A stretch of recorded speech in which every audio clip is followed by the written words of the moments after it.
एथर मकर संक्रांति रे मात्र 15 ରୁ 20 मिनिट भितर अटा गुड़ में स्वादिष्ट पिठा कि मिठा को बनातु खायापी बहुत बढ़िया टेस्ट लगे एकदम नरम आउ जुसी होगी तैयारी हम आपण मैंने मिठा कि पिठा बहुत थर बनई थे किंतु एमती गुड़ अटारे जदि आप आज पर्यंत बनई ना निहाती भाव में बनातु बहुत बढ़िया टेस्ट लगे वीडियो को एंड जाए देखिए वीडियो भल लगे लाइक करेंगे शेयर करेंगे चैनल नुआ थे सब्सक्राइब करने फेसबुक पेज रे देखुले निश्चित भाव में फॉलो करनी चलतु स्टार्ट करवा आज रेसिपी ये पिठा तैयारी करने ये मु दही नहीं गली गिनार 1/4 मुझे दही नेली इधर आम अटा को भी मेजर करके नवा तो ये मुझे 3 चामच गुआ घी नहीं गली 2 चामच मिल्क पाउडर ये खाइबा सोडा आम नवा जहाँफल आम पिठाटा फुल तो ये 2 पिंच खाइबा सोडा देदेबा 1 पिंच लुण भल फ्लेवर पर ये गुजराती गुंड देली सब जिनस को आम भल भाव में मिक्स करनवा गोटे डायरेक्शन रे को फेंटिबा यार टेक्सचरटा ना पूरा क्रीमी टेक्सचर हो ये फेंटी देला फुली जीव टे जेहेतु खाइबा सोडा पड़ी दही पकई तो यही टाइप एबे आमे इथरे अटा ऐड करिबा आमे जो गिनारे दही मेजर करके नहीं ना से आमे इठी अटा ऐड करिबा तो यही गिनार 1/4 मु दही नहीं गोटे गिना अटा नौची एबे आमे सब जिनस को भल भाव में मिक्स करिबा एठी याकू गोळेला बेले अटा जमती दलती ना से टाइप प्रेस करी दलिबेनी एमती हल्का हाथ में ही मिक्स करेंगे मु चामच रे प्रथम मिक्स करदेली एबे हाथ में या आम मिक्स करवा तो ये अटा ड्राए लगुच से मुझे अल्प पानी ऐड कर पानी जगह आप क्षीर नहीं पारे और ये अधिक पानी दबानी एमती अल्प पानी दे या मिक्स करवा मुझे गोटे चामच भाया ही पानी ऐड करी तो ये देखो डोटा पूरा एमती नरम होगी तैयारी हम एबे आम या किसी समय कवर करके रखीदे बेसी समय रखानी मात्र 2 ରୁ 3 मिनिट रखा से भितर गुड़ सीराटा मुझे केमती कौन रेडी करी से आपको देखी दूसरी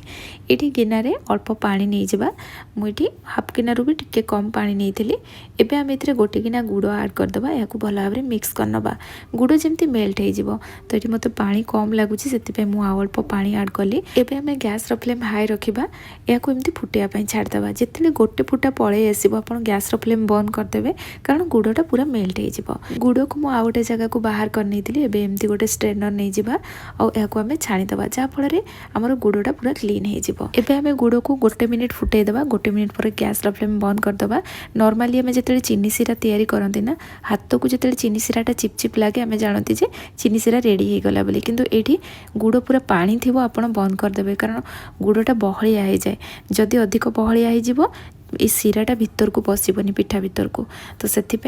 एमती पानी थी आप बंद करदे आग को यहाँ बहलिया हो लास्ट मुझे गुजराती गुंड ऐड कली आउ ये देखूँ आमर गुड़ सीराटा रेडी हो गला एबे चलतु पिठा तैयारी करवा ये अटार डो रेडी हो जाए या 3 मिनिट ही रखी थी आ 3 मिनिट पर मुझे देखा ये देखो ये केते नरम होगी तैयारी होती या आम बेली नवा किंतु बेलिया पूर्व हाथ में स्प्रेड करने जिते ये स्प्रेड हो पार ये बहुत नरम थाए तो इजिली ये स्प्रेड हो बेलना बाड़ी में अल्प टे मुझे तेल लगे हल्का हाथ में यहाँ बेलिबे प्रेस करी बेलिबेनी आउ या देखो केते मोटा रखी जेहेतु आम इनस्टांट पिठा तैयारी कर अधिक मोटा रखानी ना सीरा भितर को जापरनी तो एमती टिके पतला रखा एमती कट लगेदबा ग्लास रे कट लगे पारे कि छुरी रे काटी पारे छुरी रे काटिले आपण मन पसंद आप सेप दे पारे तो ये देखो मुझे सब गुड़ा को काटी नहीं मुझे मोटा रखी आपको ये पूरा पाखर देखी ये टाइप मोटा रखिए तो सब गुड़ा को आम बाहर करनवा आ जो एक्सट्रा आमर अटाटा रहा ताकू पुणी आम बेली नवा तो या गोटे प्लेट को बाहर करनेली जो अल्प अटा थिला ताकू पुणी बेलिकी आम कट लगे नवा तो ये सब गुड़ा को मुझे रेडी करनेली एबे चलतु या आम फ्राए करवा फ्राए करने मुझे तेल गरम करनी तो ये आम तेल को अधिक गरम करवानी यहाँ सबुठ इम्पोर्टाट जिनस कारण अधिक गरम तेल जदि या फ्राए करदे पिठा फुलीज जिते आप सीरा पकेबे तार ऊपर लेयरटा बाहर को बाहरी जीव तो जो मिठार टेक्सचरटा रही है रही से लो टू मीडियम फ्लेम रे ही प्रथम शेष पर्यंत या फ्राए करेंगे पूरा कलर आसवा जाए तो ये देखो तेल अधिक गरम ना जिते आम पिठा पकेले आपण मैंने देखिपारे से हल्का बबल्स आसूला बस से टाइप ही आम या फ्राए करवा आमती कलर आसला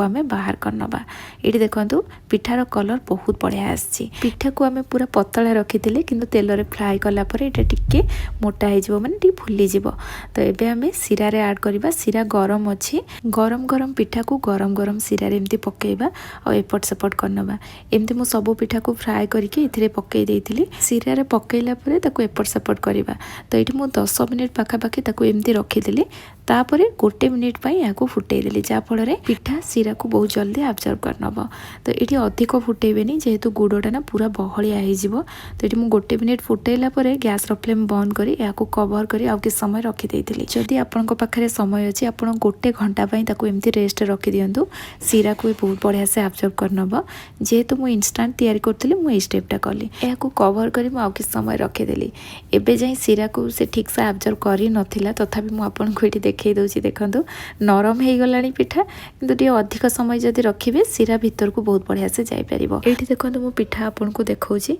सीरा भीतर को जाईची आ टिके जाई थांता तथापि पिठा नरम हो जाईची। तो ये देखो पिठा केते जुसी होगी तैयारी होती बहुत बढ़िया टेस्ट लगुला अटा गुड़ तैयारी होती। तो आपण मैंने निहाती भाव ट्राए करूँ। आज रेसिपी आपण मानक केमती लगे मत कमेंट सेक्शन में जनइबे। जदि रेसिपी पसंद आसो निश्चय वीडियो को लाइक करके जी। पुणी आसबि नुआ रेसिपी नहीं कि से पर्यंत रोची। धन्यवाद।